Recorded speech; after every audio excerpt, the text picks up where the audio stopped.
A história começa com um grupo de crianças que sonham em se tornar caçadores de tesouros. Sim, aqueles pequenos aventureiros com a visão de se tornarem ricos e famosos. Todos concordam com essa ideia brilhante, até mesmo o garoto que se veste como uma caixa de papelão. Ainda não sabemos se ele é um gênio ou só adora um disfarce.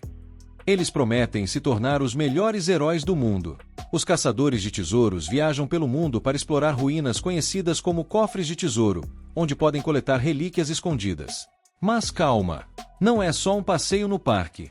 Eles arriscam suas vidas lutando contra monstros chamados fantasmas. Não são os que fazem Boo, são bem mais complicados. Em troca desse risco todo, eles podem obter riquezas enormes e, claro, um pouco de glória. Um clã muito respeitado está realizando entrevistas para novos membros, e nosso protagonista, chamado Cry, sim, Cry, e não é porque ele está triste, mas você vai entender, está na fila. Afinal, não dá para ir muito longe como caçador solo. Se você quer alcançar grandes objetivos, tem que entrar em uma equipe. Enquanto isso, uma garota chamada Rudá se apresenta a Cry, porque, pasmem, ela é a única que não parece um personagem de filme de terror, tem sempre um na turma, né? Mas, de forma estranha e desajeitada, Cry não aperta a mão dela. Sério, amigo, é só uma apresentação, não um duelo. Rudá quer entrar para um grupo porque está tendo problemas com um cofre de tesouro específico, mas um cara debocha dela por tentar isso sendo de nível 3. Olha, quando você é chamado de amadora, isso deve doer. Mas o cara faz questão de lembrar que ela é um nível muito baixo para entrar em um clã renomado. É como tentar entrar em uma festa VIP usando tênis e camiseta. O clã dos primeiros passos está em busca de novos membros, e Rudá descobre que esse é o quinto, sim, quinto, encontro de Cry para essas entrevistas. Não é de se admirar que ela esteja em choque. Para os caçadores, habilidade é tudo. Aqueles com talento se tornam estrelas instantâneas, enquanto os sem talento, bem, só podem se agarrar nas poucas chances que conseguem. É quase como jogar na loteria. O clã dos primeiros passos tem várias equipes, e a equipe Ark Brave é a mais forte. Esses caras conseguiram até completar um cofre de nível 7 com apenas 6 membros. O líder deles, Ark Roden, é um verdadeiro chefão. Se ele aceitar um caçador, a pessoa está praticamente com o pé na fama. Mas, até onde Cry sabe, o Ark Brave nunca aceitou ninguém através dessas entrevistas. É como tentar entrar em um clube exclusivo sem o convite. A mesa deles está cercada por uma multidão de entrevistados, e Rudá se pergunta por que outra equipe só tem uma cadeira vazia. É como um evento de dança, onde só um dos grupos é convidado. E então, do nada, aparece um cara enorme chamado Greg, que explica que aquela mesa pertence ao clã que fundou Primeiros Passos. Ah, é isso. Eles têm um passado glorioso, mas será que vão aceitar novos membros? Os Lamentadores são a equipe que se destaca, e anos atrás, eles chegaram à capital com um talento tão exagerado que se tornaram os top dos top.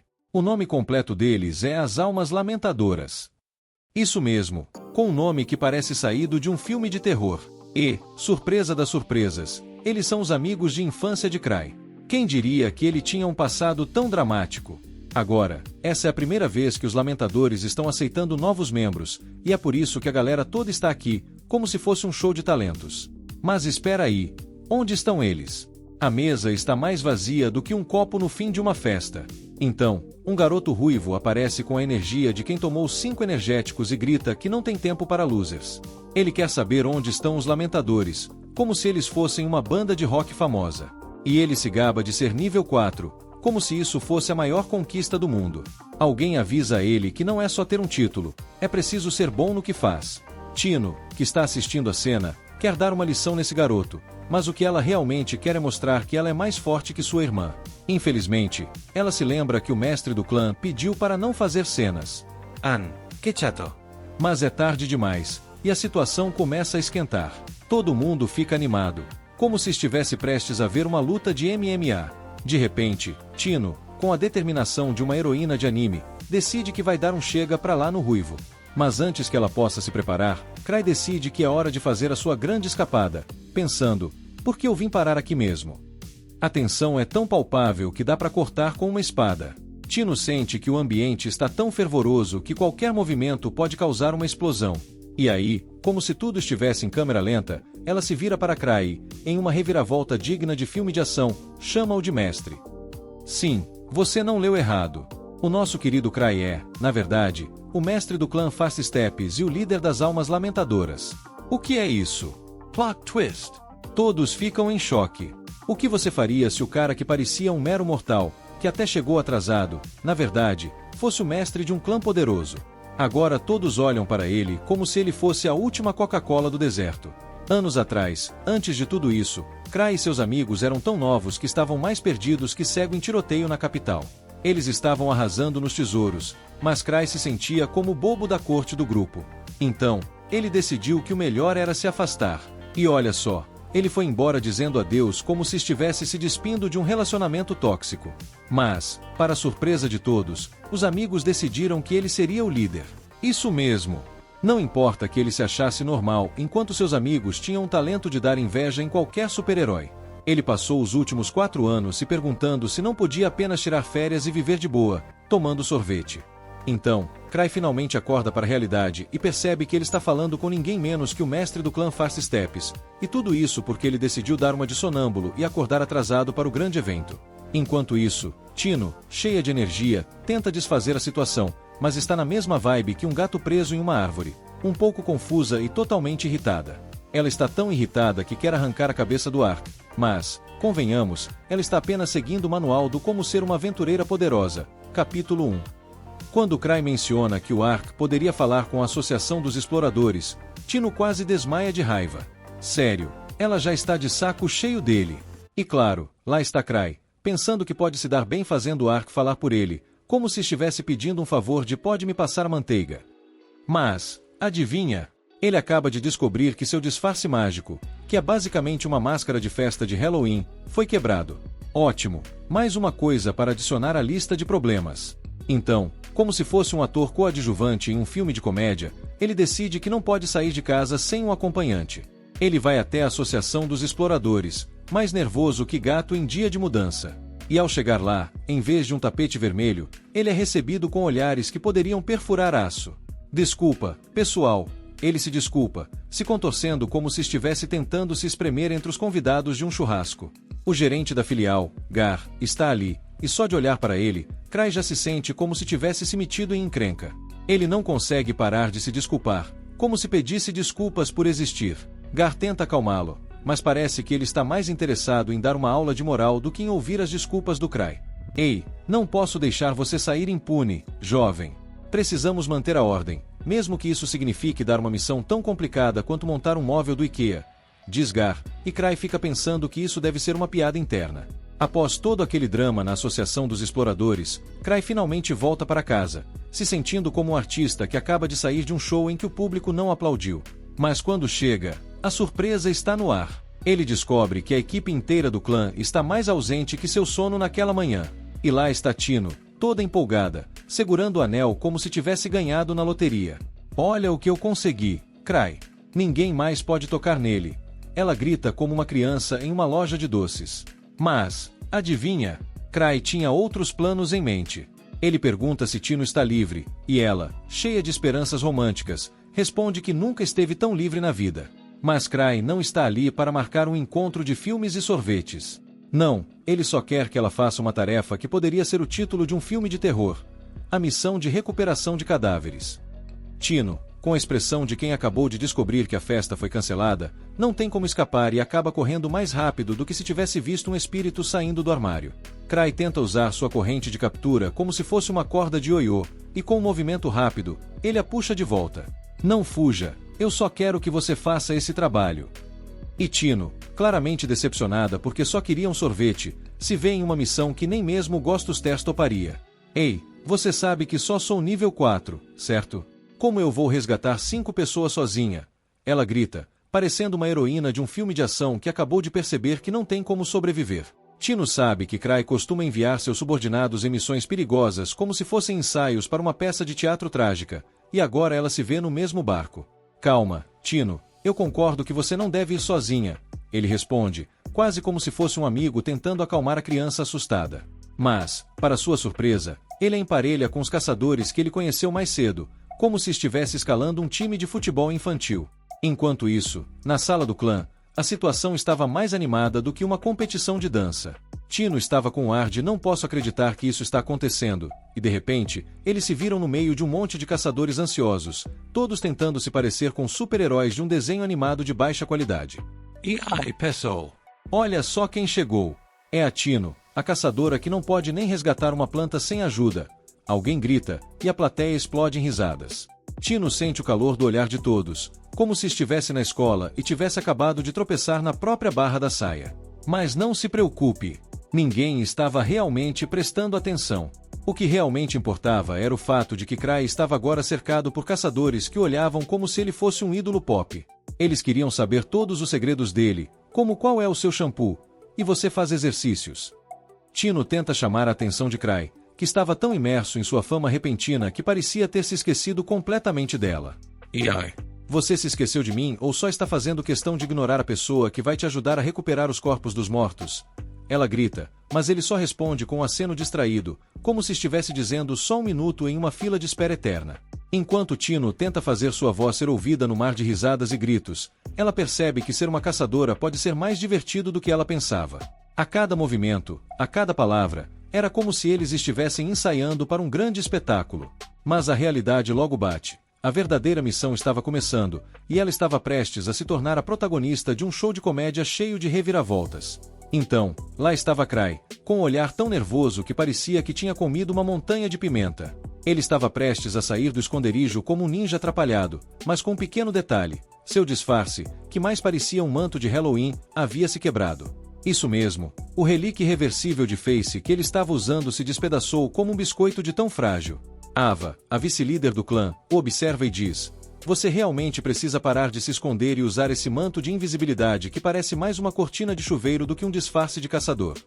Cray, tentando se convencer de que não estava em apuros, se vira para Ava e, com um sorriso nervoso, responde: mas é que eu queria parecer um caçador misterioso. Olha, só me falta um chapéu de cowboy para completar o look. E como se o dia já não estivesse engraçado o suficiente, ele decide que vai à Associação dos Exploradores, o que é basicamente um lugar onde os caçadores se reúnem para discutir quem tem o cabelo mais espetado e quem fez o trabalho mais perigoso. Ao entrar, ele imediatamente começa a pedir desculpas como se tivesse derrubado uma pilha de pratos na casa da avó. Me perdoe. Não queria causar tanto alvoroço. Acontece que, bem, foi tudo um grande mal-entendido. A festa, os gritos, a explosão. Estava tudo planejado, claro, tudo parte do meu show de stand-up, certo? Ele se defende, enquanto o gerente da filial, Gar, o observa com uma expressão que mistura confusão e diversão. Gar, que estava mais sério do que uma reunião de avós discutindo crochê, tenta manter a compostura. Você sabe que temos que dar um exemplo, certo? Não podemos deixar as outras facções acharem que qualquer um pode fazer o que quiser, como você fez. E que, aliás, foi um completo desastre. Cray tenta se justificar, mas acaba sendo mais engraçado do que sério, o que só faz a situação parecer um grande espetáculo de comédia. Voltando ao reino da comédia, Cray chegou ao clã e a primeira coisa que escutou foi um tá tudo dominado dos outros membros, que estavam envolvidos em atividades que pareciam mais uma competição de quem come mais pipoca do que outra coisa. Quando ele entrou, a galera estava tão absorta nas suas conversas que nem notaram que ele estava de volta. Então, quando Rudá comentou que ainda bem que você não explodiu a sede do clã desta vez, todo mundo riu como se tivesse ouvido a piada mais engraçada do mundo. E então, a bomba. Não era uma explosão, era Tino revelando que, sim, ela realmente tinha ficado com o anel de Cray só porque ninguém mais poderia tocar na joia da coroa. Ao ouvir isso, Cray quase desmaiou de choque e perguntou: Tino, você já pensou em abrir uma loja de joias? Porque essa é a sua chance. Quando ele perguntou se ela estava livre, ela respondeu com um brilho nos olhos que poderia iluminar uma cidade inteira, como se estivesse esperando uma proposta de casamento.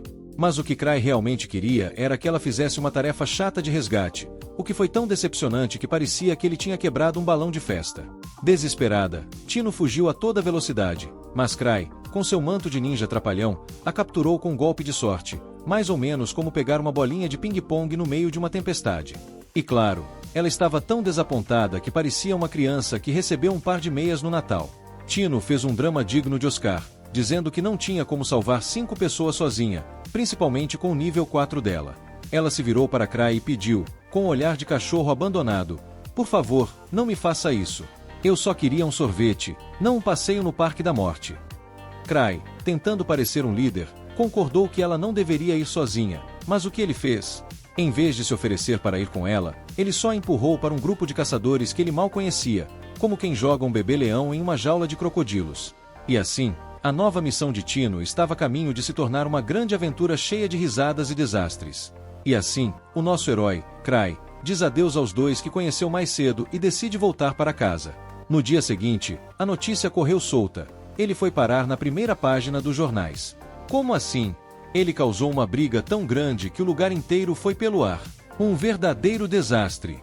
A vice-mestra do clã, Ava, o encontra e já vem com aquela cara de você não vai acreditar no que você fez. Cry, sempre na dele, sugere que Ava use os fundos do Ark Brave para pagar os reparos. Ava só olha para ele, como se dissesse sério que você tá dependendo do Ark assim.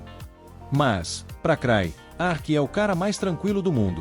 E não é que ele ainda pede para Ava falar com a Associação dos Exploradores em seu nome, o que pode dar errado, não é mesmo?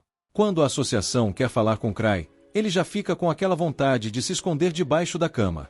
Ele não quer sair sem um segurança. E, para piorar, o tal relíquia que ele usa para se disfarçar foi pro espaço. A relíquia se chama Rosto Irreversível, bem criativo, né? Mas, na hora do vamos ver, ele percebe que ninguém vai atacá-lo durante o dia e decide dar a cara a tapa, ou melhor, a Rosto Irreversível. Chegando lá, Cry se joga em um pedido de desculpas, todo nervoso, implorando por misericórdia. O gerente da filial da associação, Gar, tenta acalmá-lo, mas ele só se agita mais. Olha, não machuquei ninguém, ele diz, quase em desespero. Gar, por sua vez, só observa e fala que, na verdade, o que ele fez não foi nada demais, mas o clã ainda precisa dar o exemplo. Aquele papo de não podemos deixar passar batido. O plano de Gar, punir Cry com um desses trabalhos chatos, ou melhor, tarefas de tortura. Cry, bem esperto, aceita a punição, mas já vai mirando uma tarefa leve, porque né, ele não é de ferro. Depois de algumas páginas de tarefas, ele encontra a mais tranquila de todas, dever de recuperação de corpos. Que ótimo, pensa ele, já visualizando a reação de Ark ao receber essa pérola de tarefa. Ao chegar em casa, ele toma um susto ao ver que o clã inteiro está fora. E, de repente, Tino aparece com o anel dele. Ela não queria que ninguém mais o tocasse, e tá toda feliz porque pode mesmo ficar com ele. Então, Cry, com toda a habilidade social que lhe resta, pergunta se ela está livre no momento.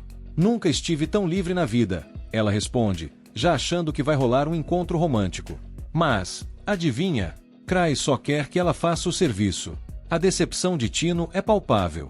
Ela queria um sorvete, e ele apenas empurrou um trabalho chato em cima dela. A coitada é nível 4 e mal consegue salvar 5 pessoas sozinha.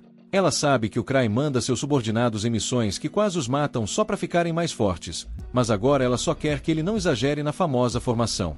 Cry, percebendo a expressão de não posso acreditar que isso está acontecendo, concorda que ela não deveria ir sozinha. Tino pensa que isso significa que ele vai com ela, mas, plot twist, ele a equipa com os caçadores que conheceu mais cedo. E assim, com mais reviravoltas do que um episódio de comédia, a jornada de Cry continua. 6 anos atrás, Cry e seus amigos chegaram à Associação dos Exploradores. Era a sede dos caçadores de tesouros, mas Cry estava mais hesitante que um gato em uma festa de cães. Todo mundo lembrava que a ideia de mirar na capital era dele, mas Cry tinha medo de ser tão útil quanto um pé de alface. Luke, já cansado de tanto pensar e repensar, decidiu que era hora de agir e entrou na associação como um furacão, se declarando o maior espadachim do mundo. Ele queria saber quem era o lutador mais forte ali e desafiou a galera pelo título. Alice, com seu cabelo rosa brilhante, não estava afim de deixar Luke roubar toda a cena, então se apresentou como a maior ladra do mundo. Enquanto isso, Cry só queria acabar logo com o registro, mas seus amigos estavam fazendo mais declarações do que um político em época de eleição. Luke contou para um pobre coitado que os realmente fortes não precisavam de armas, e que aquelas palavras eram na verdade um eco do pensamento do Cry, o líder do time. A atendente avisou que eles precisavam se registrar com o nome e o emblema do grupo, mas esses detalhes eram mais esquecidos do que a última temporada de uma série cancelada.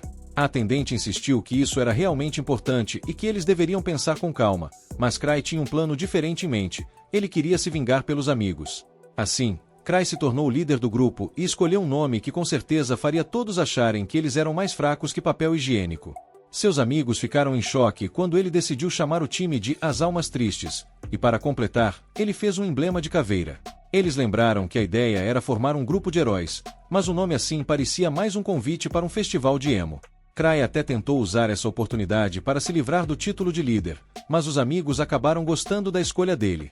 Com isso, a equipe foi oficialmente formada, e começava a saga de como Cry se tornou o famoso líder do clã mais forte. Voltando ao presente, o grandalhão ainda não consegue acreditar que Cry é o mestre do clã dos Passos. Isso porque o mestre tem o apelido de Mil Truques e é um nível 8. Tino exige que o grupo novato se curve diante de Cry, mas ele manda a garota super empolgada dar uma acalmada. Caçadores que alcançam certos status recebem nomes especiais pela associação e se tornam quase tão reverenciados quanto celebridades. Não existe elogio maior para um caçador, e Mil Truques é o nome que foi dado a Cry. Mil Truques é conhecido como o caçador mais forte da capital. Cry é ele. Tino diz para o moleque que ele está apenas jogando a vida fora se não consegue reconhecer o poder do Cry. Ela ainda avisa o Cry que não dá para trabalhar com esses perdedores, porque ela detesta caras que só sabem falar. Mas o Cry acha que ele também é um desses caras. Ele não se considera o mais forte da capital e só ficou famoso porque um amigo dele gritou isso por aí. Gilbert também se recusa a fazer equipe com Tino, mas é porque ele não quer ouvir um cara que mente sobre ser nível 8. Greg tenta lembrar quem é que ele está desafiando, mas Gilbert não consegue acreditar que Cry é o líder do clã mais forte. Uma discussão estoura entre os novatos, então Cry decide que já deu de tentar convencer Gilbert. Craig e Rudá estão na dele, então Cry manda Tino buscar outro membro da guilda para ajudar, se precisar. Tino, esperta, tenta escolher o Cry, mas ele rapidamente corta as asas dela. Tudo parecia resolvido, até que, do nada, Gilbert desafia o Cry. Ele se recusa a ouvir alguém mais fraco que ele, então se Cry conseguir vencê-lo, ele se junta a Tino. Cry aceita o desafio, mas manda Tino lutar no lugar dele. Tino não perde tempo e logo aponta que o garoto estava sendo mal educado com o mestre. Então, é hora de Tino fazer cair sobre ele a punição divina. Tino se estica antes da luta, mas Gilbert está mais ansioso que criança em dia de Natal para ter sua revanche. Ele insiste em lutar contra o Cry na sequência, mas Cry duvida que ele consiga chegar perto de vencer a Tino. Para a surpresa de Gilbert, ele descobre que Tino também é nível 4, assim como ele. Tino admite que é um lixo comparado ao Cry, mas está confiante de que vai ganhar a luta facilmente. Ela até decide segurar a mão para não acabar matando Gilbert por acidente. Os outros novatos ficam um pouco preocupados com Tino, já que ladras não são exatamente as melhores em combate direto. Mas Cry tem mais fé. Tino tem experiência de sobra lutando contra humanos e conseguiu chegar ao nível 8 sozinha, então provavelmente é muito melhor que Gilbert. No entanto, Cry está levemente preocupado com o relíquio de Gilbert, que se chama a Espada Peroral. Essa espada pode mudar o jogo a favor do Gilbert. Nesse momento, Gilbert surpreende a todos ao jogar sua poderosa espada para o lado. Ele se recusa a deixar alguém subestimá-lo e declara que não precisa de arma para vencer uma mulher desarmada. Para Cry, um espadachim jogando a própria espada no chão parece bem idiota, mas pelo menos agora a luta vai ser decidida na habilidade pura. Tino se prepara para a batalha e ainda consegue convencer Cry a levá-la para tomar sorvete quando vencer. A luta começa com Tino surpreendendo Gilbert com sua velocidade absurda e um chute tão forte que o manda pelos ares. Mesmo assim, Gilbert não está pronto para desistir, mas Tino logo coloca em uma chave e lembra que ela estava segurando muito a força. Ela oferece misericórdia, mas só se ele passar a adorar Cry como um deus e rezar para ele 3 vezes ao dia. Ah, e claro, trazer oferendas que ela passaria para o mestre. Gilbert fica possesso de raiva por não querer ser feito de bobo, mas Tino silencia em um instante. Ela dá os créditos a Cry por tê-la ajudado a ficar tão forte, mas ele acha que não fez muita coisa. Os outros ficam chocados com a força dos passos, enquanto Gilbert só consegue afundar em sua própria derrota. Gilbert sempre soube que havia nascido para ser um caçador. Ele empunhava uma espada desde pequeno e, em pouco tempo, já superava adultos com suas habilidades. Eventualmente, ele chegou à capital, se juntou a uma equipe e limpou vários cofres de tesouros. Ele estava orgulhoso de si mesmo, e começou a acreditar que era o melhor. Mas agora, Tino diz a ele que se quiser continuar lutando, é melhor pegar sua espada de volta. Mas Gilbert se recusa a pegar a espada de volta. Tino zomba dele, dizendo que todo orgulho não serve de nada se ele acabar perdendo a vida. Gilbert se dá conta de que ela está certa, porque se fosse uma luta de verdade, ele já estaria fora do jogo faz tempo. Gilbert fica surpreso quando Kai adivinha que ele deixou sua equipe porque era forte demais para eles. Cry então menciona que o mesmo aconteceu com sua equipe, mas reflete sobre como, no caso dele, seus amigos nunca o abandonaram. Infelizmente, Gilbert interpreta tudo errado. Para ele, The Grieving Souls, as Almas Lamentantes, é um grupo de elites que se destacam até mesmo entre as melhores equipes. Ele fica chocado, acreditando que Cry está mostrando misericórdia com seus companheiros ao ficar com eles, mesmo sendo muito mais forte. A surpresa aumenta quando Cry toca na espada de Gilbert, ativando seu poder. Com isso, Cry consegue descobrir que a espada causa dano elemental e amplia o alcance de ataque. Gilbert fica incrédulo, pois nunca viu ninguém lidar com a espada purgatorial de forma tão fácil. E isso não é tudo. Cry criou uma chama que nem o próprio Gilbert jamais conseguiu alcançar. E o mais impressionante, Cry fez tudo isso sem nem tocar no cabo da espada. A frustração de Gilbert só aumenta, conforme seu ego é completamente destruído.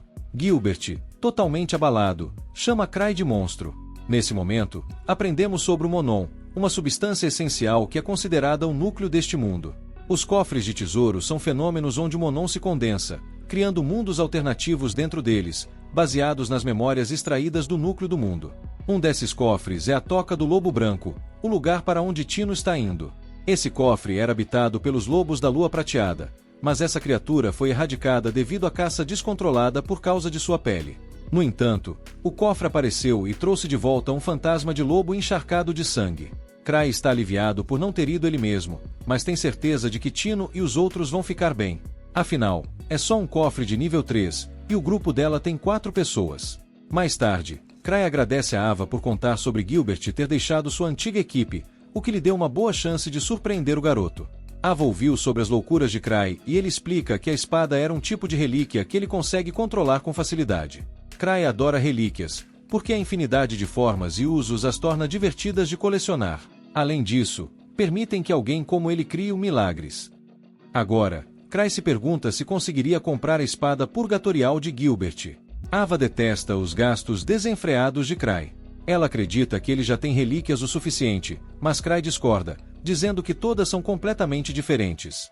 Elas podem parecer semelhantes, mas têm personalidades distintas e fazem coisas variadas. Claramente, Cry está seriamente viciado em colecioná-las, e Ava ouviu falar que ele está até pegando empréstimos para continuar comprando, mesmo com os Grievers ganhando rios de dinheiro. Cry é o típico delinquente de luxo, tendo acumulado uma dívida considerável. A parte engraçada: os lucros do grupo são divididos igualmente entre os membros, independentemente da contribuição. Ou seja, até Cry, que basicamente não faz nada, recebe uma bolada de dinheiro. O nosso colecionador compulsivo vai recarregar suas relíquias preciosas, e durante a visita, é informado sobre um rumor envolvendo o surgimento de um fantasma em uma estrada próxima. Esse fantasma destruiu completamente uma caravana protegida e derrotou 3 guardas de nível 3. Ou seja, a criatura deve ser bem forte, e por isso os cavaleiros da Terceira Ordem estão recrutando gente para exterminá-la. Cry fica chocado ao saber que isso aconteceu perto da Toca do Lobo Branco, o cofre que agora está infestado de lobos. Apesar da preocupação crescente, ele se convence de que não passa de um rumor. E, mesmo que seja verdade, ele acredita que Tino é forte o suficiente para lidar com qualquer coisa. Claro, o boato continua. O rumor sobre os monstros dentro da Toca do Lobo Branco continua crescendo. Dizem que as criaturas estão ficando mais fortes, a ponto da associação considerar elevar o nível do local. Cry, no entanto, ainda tenta ignorar a gravidade da situação, até ouvir que uma pare de nível 5 desapareceu na área. Isso o pega de surpresa, e ele rapidamente confere a ficha da missão que escolheu. Para seu desespero, a ficha confirma que a pare que precisa de resgate é de nível 5. Arrependido por nunca ter lido a ficha antes, Cry agora se encontra em um dilema. Seus colegas ficam horrorizados ao saber que ele enviou Tino, que é de nível 4, para um cofre onde até aventureiros de nível 5 estão desaparecendo. Eles mal conseguem acreditar quando Cry tenta se justificar, dizendo que será um bom treinamento para ela. Quando Cry menciona que enviou 3 outros aventureiros com ela, a situação piora ainda mais. Para os colegas, é absurdo que ele tenha enviado um grupo improvisado para uma missão tão perigosa. Antes, eles achavam que os rumores horríveis sobre os testes brutais que Cry aplicava aos membros do seu grupo eram exageros, mas agora tudo faz sentido. É claro que esses testes extremos são o que transformam os Grievers no grupo mais forte. Cry começa a entrar em pânico, pensando na possibilidade de ter mandado seu grupo para a morte certa. Contudo, ele tenta mais uma vez se convencer de que tudo ficará bem. Gilbert, por exemplo, é forte e possui uma relíquia poderosa. Mas então, Cray se lembra que Gilbert havia esgotado o poder da espada, e fica se perguntando se ele conseguiu recarregá-la antes de partir. O grupo finalmente se aproxima da toca do Lobo Branco e a tensão começa a aumentar. Eles começam a perceber o quão perigosa a missão realmente é. Tino, em um tom sombrio, revela que até escreveu seu testamento antes de sair. Rudá, observando a situação, chega à conclusão de que Cray sabia que algo estava errado no cofre, o que explicaria por que ele os enviou para lá. Tino concorda, afirmando que a composição do grupo foi claramente aleatória demais, o que só reforça sua crença de que Cray planejou cada pequeno detalhe. No entanto, os outros membros têm dificuldade em acreditar nisso. Afinal, eles se conheceram apenas no dia anterior, e Gilbert só se juntou ao grupo porque tomou a decisão no último minuto. Mas então, algo ocorre a Gilbert. Cray sabia o motivo exato pelo qual ele deixou sua antiga pare. De repente, ele percebe que tudo foi manipulado desde o início. Tino continua a elevar o status lendário de Cray, explicando que ele possui vasto conhecimento sobre todos os aventureiros da capital. Para ele, é como brincadeira de criança ler as ações e pensamentos de cada pessoa ao seu redor. Rudá ainda acha tudo isso difícil de aceitar, mas Greg intervém, lembrando que Cray até previu o que aconteceria durante a entrevista de recrutamento. Cada detalhe, cada ação, tudo foi cuidadosamente premeditado por Cray. Com essa revelação, o grupo percebe que, se tudo foi calculado desde o começo, eles estão muito mais envolvidos em um plano maior do que poderiam imaginar. Tino tenta tranquilizar o grupo, dizendo que não precisam se preocupar, pois tudo está de acordo com os cálculos de Cray. Ela tem certeza de que ele nunca os enviaria em uma missão impossível. Mas, para o azar desses otários, a realidade é outra. Cray fez exatamente isso. Os mandou para uma missão que está muito além de suas capacidades. Seu plano era que o grupo desistisse quando a missão se tornasse difícil demais, mas ele sabia que Tino não desistiria tão facilmente. Enquanto isso, ninguém atenderia um pedido de ajuda àquela hora do dia, então Cray percebe que terá que ir pessoalmente. De volta ao grupo, o desespero toma conta quando eles se deparam com um fantasma poderoso. Não é um lobo comum, a criatura está usando armadura e até carrega uma espada. Tino acredita que é apenas mais um teste lendário de Cray, algo típico dele, mas a verdade é que Cray, em outro lugar, está desesperadamente procurando por relíquias para impedir que o grupo entre no cofre. Cray tenta reunir o máximo de relíquias que consegue, mas algo em um cofre chama sua atenção. Ava percebe sua inquietação e pergunta o que ele está fazendo. Cray, tentando disfarçar, diz que está apenas dando uma pequena caminhada. No entanto, Ava logo percebe que ele está preocupado com o grupo e fica ainda mais chocada quando vê que ele está levando algo chamado slime de árvore do mar, um item que violaria a lei imperial. Cray nega ter tal item, mas, internamente, sabe que todas as suas relíquias de ataque estão sem mana, então ele está considerando usá-lo como último recurso. Al sugere que Cray leve alguém com ele, mas a relíquia de viagem que Cray possui só funciona para uma pessoa. Determinado a resgatar o grupo, Cray ativa a relíquia e se lança aos céus, acelerando em direção ao perigoso cofre.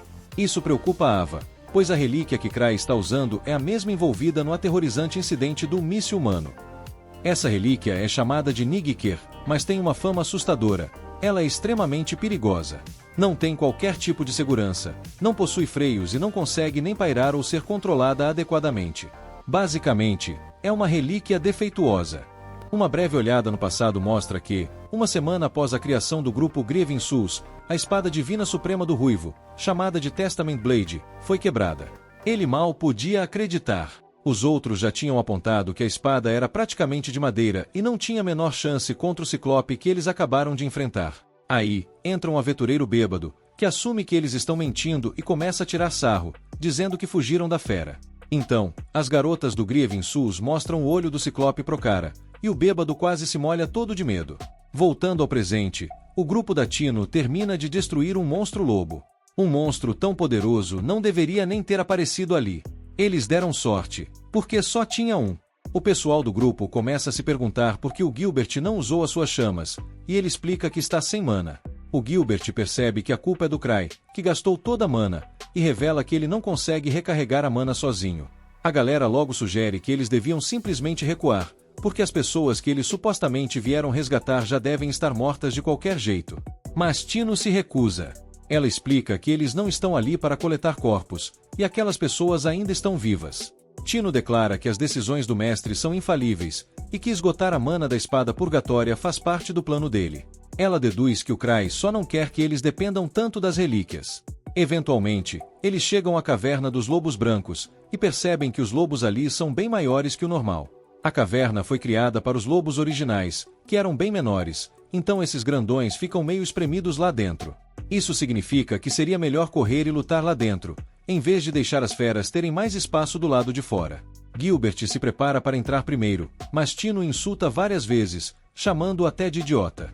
Segundo ela, é o dever dela manter todos vivos, e sair correndo para dentro da caverna é a coisa mais burra que ela já ouviu.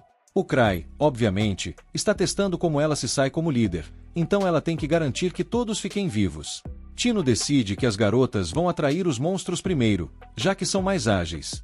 Enquanto os caras cuidam da retaguarda, Tino, como líder, não deixa ninguém se sacrificar como escudo. Nesse meio tempo, encontramos Crai voando pelos ares, com um pensamento bem diferente do de Tino. Ele só espera que ela ainda esteja viva e, se necessário, que use o resto do grupo como escudos de carne. Já o grupo de Tino entrou em combate, mas os oponentes são consideravelmente mais fortes que eles. A única vantagem que eles têm é o trabalho em equipe. O grupo vence a primeira luta, e Tino fica feliz ao perceber que o inimigo não faz a menor ideia do que é cooperação. A batalha continua enquanto mais monstros aparecem, e Tino pensa que o seu grupo improvisado não é tão ruim assim. Gilbert é um boca grande, mas ele é bem forte. A Rudá, bom, não é tão achatada assim, sem mais comentários, mas é uma especialista em encontrar inimigos. E o Greg? Bom, o cara tem uma tonelada de experiência e coordena bem com os outros. Tino dá o crédito ao Crai por montar uma equipe tão boa, chamando-o até de Deus. Voltamos um pouco no tempo para ver os problemas que Gilbert teve com seu antigo grupo. Eles não conseguiam acompanhar o ritmo dele, então ele saiu do grupo, cheio de raiva. Agora, ele percebe que não levava em consideração os sentimentos dos outros, e que é muito mais agradável lutar em equipe. O time vence mais uma batalha, e Gilbert solta que agora ele só está começando a aquecer. Momentos depois, Tino sente que o chefe da dungeon está por perto. O resto da equipe acha que finalmente é hora de correr, mas Tino aponta que chegaram tão longe sem nenhum arranhão, então devem ser capazes de derrotar o chefe também. Tino concorda que a cautela é importante, mas missões seguras não fazem ninguém crescer. Greg reflete sobre como, quando um caçador atinge o nível 4, ele pode viver confortavelmente apenas completando cofres de tesouro abaixo do seu nível. Ele sempre fazia isso e fugia quando a missão ficava difícil demais. Ele já viu inúmeros amigos morrerem em batalha, o que o tornou mais medroso. Tino percebe que Greg se juntou ao Fast Steps porque queria mudar essa parte de si mesmo, e provavelmente foi por isso que Crai o colocou nesse time. Ela prevê que Crai não formou esse grupo aleatoriamente. Na verdade, ele queria salvar todos esses fracassados. Ela declara que Crai nunca faz nada sem um bom motivo, e que tudo está saindo conforme o plano perfeito dele. Rudá, agora, já virou crente também. Rudá, agora convertida em crente do plano infalível do Crai, quer saber qual foi o motivo dele para escolhê-la. Mas Tino logo assume que ele a escolheu por causa dos seus grandes atributos, se é que você me entende. Enquanto isso, Crai está em pânico, com medo de estar tarde demais para impedir Tino de entrar no cofre. Ele surta porque a relíquia voadora que está usando está totalmente fora de controle, e amaldiçoa quem quer que tenha feito aquilo. A coisa está tão fora da casinha que joga Crai diretamente para dentro do cofre. Dentro da dungeon, o grupo de Tino fica horrorizado ao encontrar o chefe final, porque o bicho é simplesmente gigante.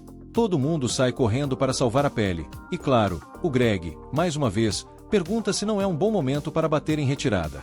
Mas Tino, teimosa como sempre, recusa-se a desistir de um dos testes de Crai e bola um plano. O chefe não está usando um capacete, o que só pode significar que esse é o ponto fraco dele. Os caras distraem a besta gigante com alguns ataques, e Rudá fica impressionada ao ver que Tino não demonstra um pingo de medo. Greg acaba em uma situação complicada quando sua espada é destruída, mas Rudá o salva bem a tempo. Tino então mostra suas habilidades incríveis, fechando a distância com um monstro furioso e o acertando diretamente no pescoço. O grupo de Tino sai vitorioso, e ela usa uma poção para curar sua perna machucada. A equipe está super animada, porque tudo que resta agora é o resgate. Tino dá uma espada temporária para Greg, mas mal tem tempo de celebrar antes de ter que desviar de outro ataque. Todo mundo fica em pânico quando mais chefões aparecem. Agora, eles temem que não consigam derrotar tantos de uma vez. Até Tino começa a pensar que Crai exagerou no teste dessa vez. Sem opções, ela decide que terão que correr para um túnel próximo, onde os chefes não conseguiriam atacá-los. Só que, azar dos grandes, o túnel está bloqueado. Então, os caras decidem que não tem outra escolha senão servir de isca, para que as garotas possam escapar. Eles dizem para as garotas não se preocuparem muito, porque, afinal, isso é melhor do que todos morrerem. Tino, confusa e tentando entender a lógica de Cry, fica chocada quando percebe algo sobre o anel dele. Ela lembra os outros que ninguém vai se sacrificar ali e que tudo o que eles precisam fazer é mirar nos olhos do chefe. Mais uma vez, ela manda a galera distrair um dos monstros, e Rudá consegue fazer o bicho fechar o olho. Nesse momento, Tino tem uma lembrança de quando Cry. Lá vem Tino, usando a relíquia que ganhou de Cry para cegar o chefe. O bicho fica completamente desnorteado. O plano agora é mandar Gilbert finalizar o monstro, mas Tino logo percebe que algo não está certo. Pena que é tarde demais.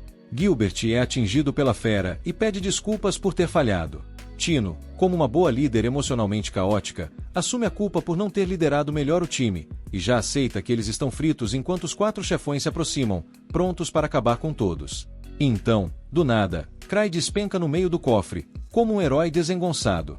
Ele acena para Tino, e Greg repara que, por algum motivo, os monstros estão com medo de Cry. Eles até tentam atacá-lo, mas seu escudo protege, deixando as criaturas completamente perplexas.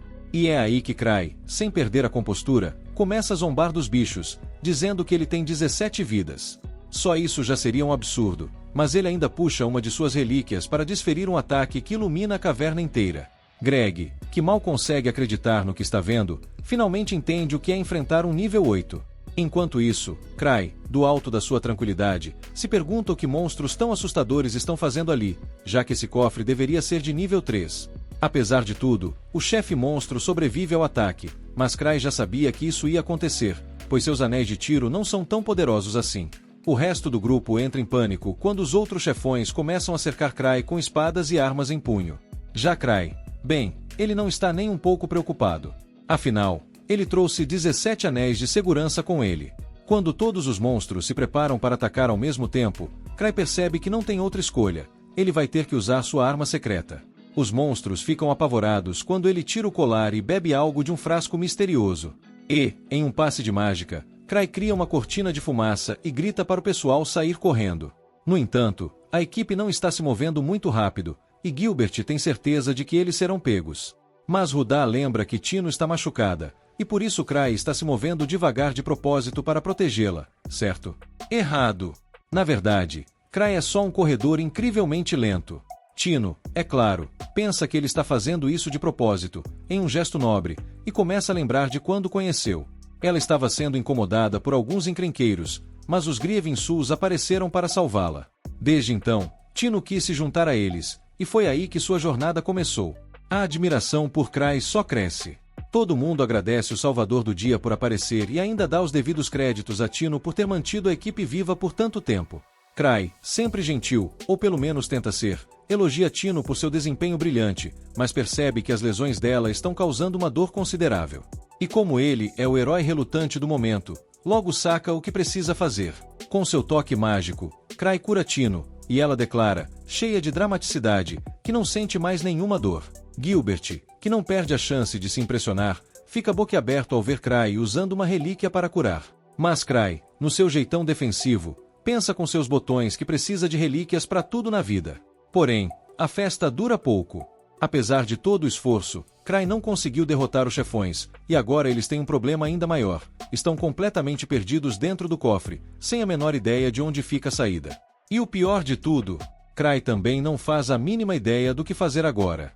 Um olhar para o passado mostra uma época em que Cry estava exibindo sua coleção de relíquias para os membros do seu grupo. Eles olham para as peças com admiração, e Liz logo cobra Cry para cumprir sua promessa de ajudá-la a escolher uma relíquia só para ela. Luke reclama que isso não é justo e, de repente, todo mundo começa a experimentar todo tipo de relíquia ali mesmo. Cetrias pega uma bolsinha e Cry comenta que é uma bolsa mágica que pode conter uma quantidade infinita de itens.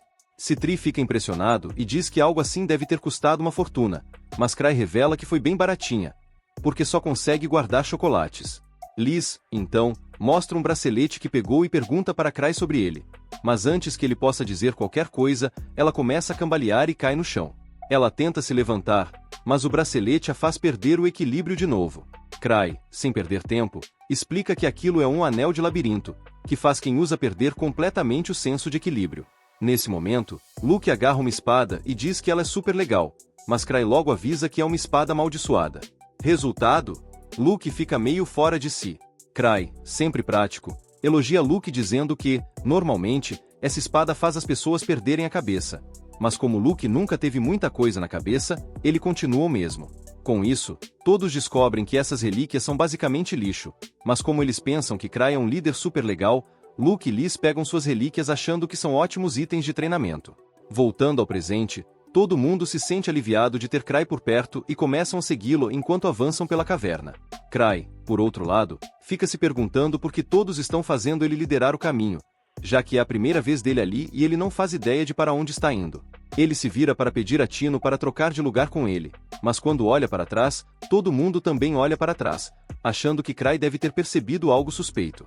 Depois disso, eles continuam avançando, e Cry começa a pensar se Tino está bravo com ele e se ele deveria se ajoelhar e pedir desculpas. No entanto, Gilbert interrompe seus pensamentos e pergunta se eles estão indo em direção à saída. Cry, no fundo, quer muito ir para a saída também, mas não tem a menor ideia de onde ela está. Antes que ele consiga responder, Tino diz que tem uma vaga ideia de onde fica a saída da caverna. O grupo tenta lembrar do layout do mapa que viram antes de entrar na caverna, e de acordo com ele, não existe a menor chance daquele caminho levar à saída. Uma das garotas, que claramente está mais perdida que segue em tiroteio, acha que Cry está testando eles e diz que, se quiserem encontrar a saída, vão ter que voltar para a sala do chefe.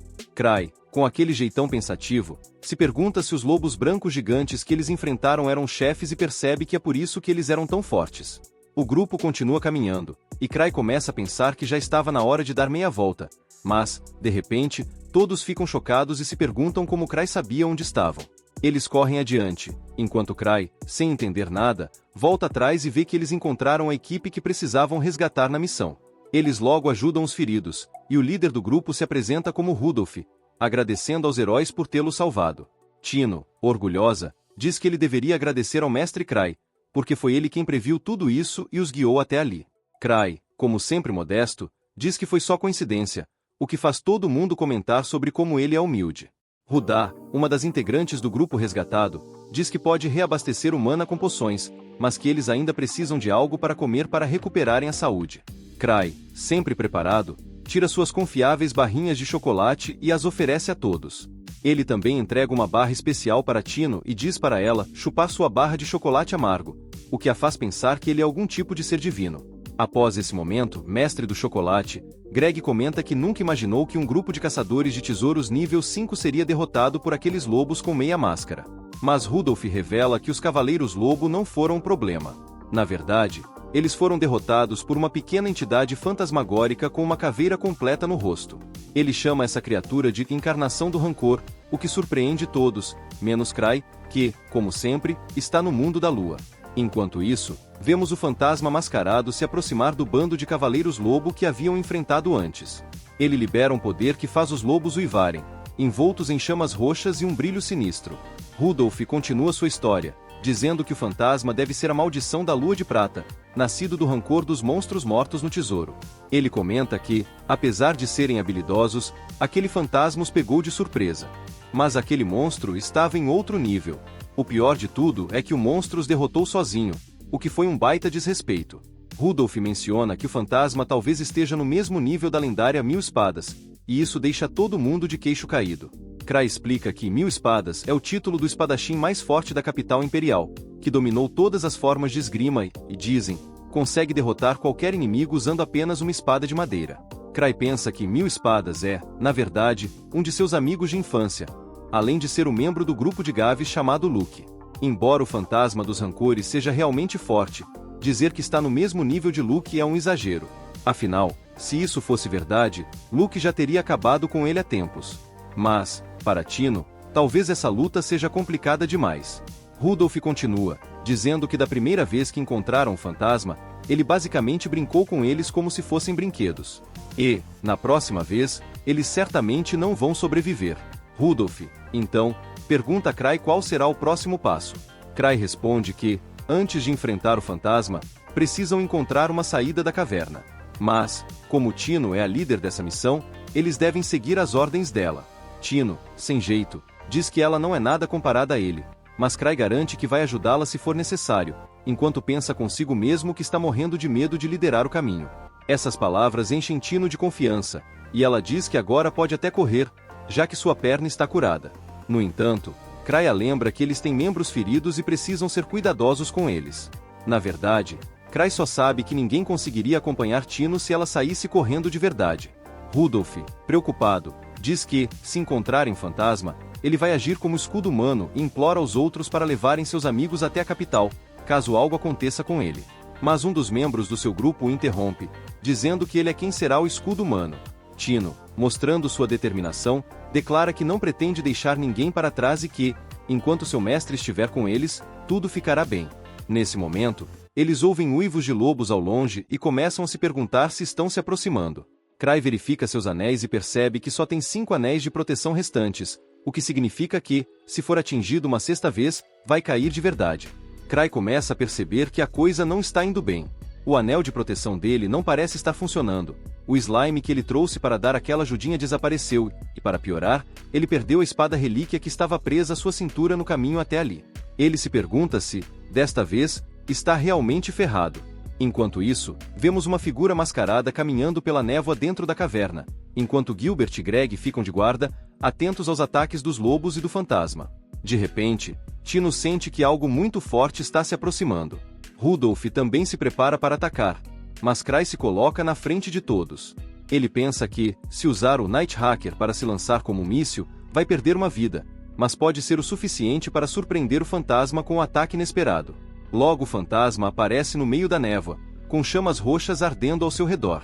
A visão faz Rudá e Gilbert congelarem de medo, e Tino, que está logo atrás de Cray, também fica apavorada. Mas, de repente, ela nota a figura mascarada de antes e entra em pânico total. Ela agarra a capa de Cray e implora para ele salvá-la, jurando que vai ser uma boa garota e fazer o melhor que puder se ele ajudar desta vez. Cray, por outro lado, se pergunta quem é aquela garota mascarada. O fantasma se vira para ver quem está lá, mas a garota mascarada desaparece num piscar de olhos e dá um chute tão forte no fantasma que o manda para outra dimensão. Acontece que a tal garota é, na verdade, Liz, membro do grupo Grievin Sus. Ela caminha até Cray e pergunta se aquela era a nova recruta do grupo dele. Cray, obviamente, diz que não, e ainda pede para ela tirar a máscara. Liz devolve a espada relíquia que Cray havia perdido no caminho, enquanto os outros ficam se perguntando quem é ela. Isso deixa Liz furiosa, e ela começa a se questionar como eles nunca ouviram falar do grupo mais forte de todo o Império. Ela chega até a duvidar se eles são impostores. Liz também revela que foi até a capital procurar Cray, mas disseram que ele estava nesta caverna. Sentindo-se muito envergonhada por causa de sua aprendiz, Liz se aproxima de Tino e começa a dar-lhe uma bronca daquelas. Gilbert tenta defendê-la, mas acaba levando um chute tão forte que parece que foi enviado para outra dimensão. Liz continua, dizendo que está ocupada pedindo desculpas a Cray por ter uma aprendiz tão patética e inútil. Depois, ela volta a bronquear Tino, fazendo a garota se sentir mal até por ter nascido. Mas, nesse momento, Cray intervém para defendê-la. Cray interrompe a bronca que Liz estava dando em Tino, defendendo-a e dizendo que ela cumpriu sua missão e também foi uma líder decente. Isso faz Liz se acalmar um pouco e, logo depois, ela admite que Tino tem talento, mas lhe falta a motivação e a determinação de lutar até a morte por seus objetivos. Nesse momento, o fantasma se levanta novamente e invoca um dos lobos cavaleiros, que aparece armado com uma metralhadora Gatling, assustando a todos. O lobo começa a disparar inúmeras balas em direção ao grupo, mas Liz, suspirando, comenta que, por causa de Tino, todos acham que ela é fraca também. Sem demonstrar preocupação, Liz utiliza sua velocidade insana para pegar todas as balas no ar e as empilha ao redor dela de forma organizada. Todos ficam completamente impressionados com o que acabaram de ver. Liz, no entanto, minimiza a situação, dizendo que armas tão antigas não significam nada para ela. Em seguida, ela se aproxima do lobo cavaleiro, dizendo que, com ou sem armadura, esses monstros não passam de mobs de XP que podem ser derrotados de qualquer jeito. Com um único ataque, Liz explode o monstro. Logo após, o fantasma tenta atacá-la com uma espada, mas Liz a segura com 2 dedos e comenta que espadas também não são úteis contra ela. Ela pode pegá-las, quebrá-las e até brincar com elas.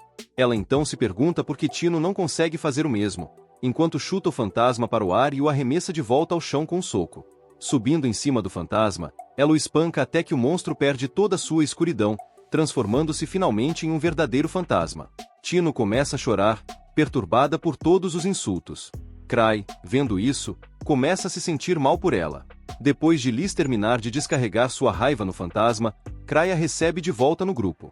Com o perigo afastado, eles retornam à cidade. Lá, Gilbert decide entregar a espada de purgatório para o lendário Thousand Tricks e afirma que vai continuar treinando com seu antigo time.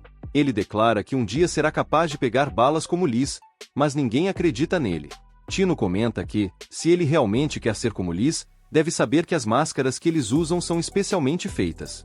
Isso nos leva a um flashback de 6 anos atrás, quando Cry encomendou as máscaras para o grupo.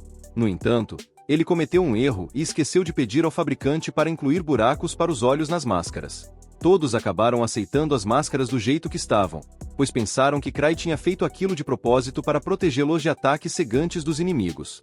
Eles acreditaram que, se aprendessem a andar e lutar sem enxergar, ficariam ainda mais fortes. De volta ao presente, Cry parece estar procurando algo e comenta que não consegue encontrar de jeito nenhum. Ele sai para fora e só espera conseguir esquecer o que quer que estivesse procurando. Obrigado por assistir ao recap do pai. Não se esqueça de se inscrever no canal para ser meu filhote.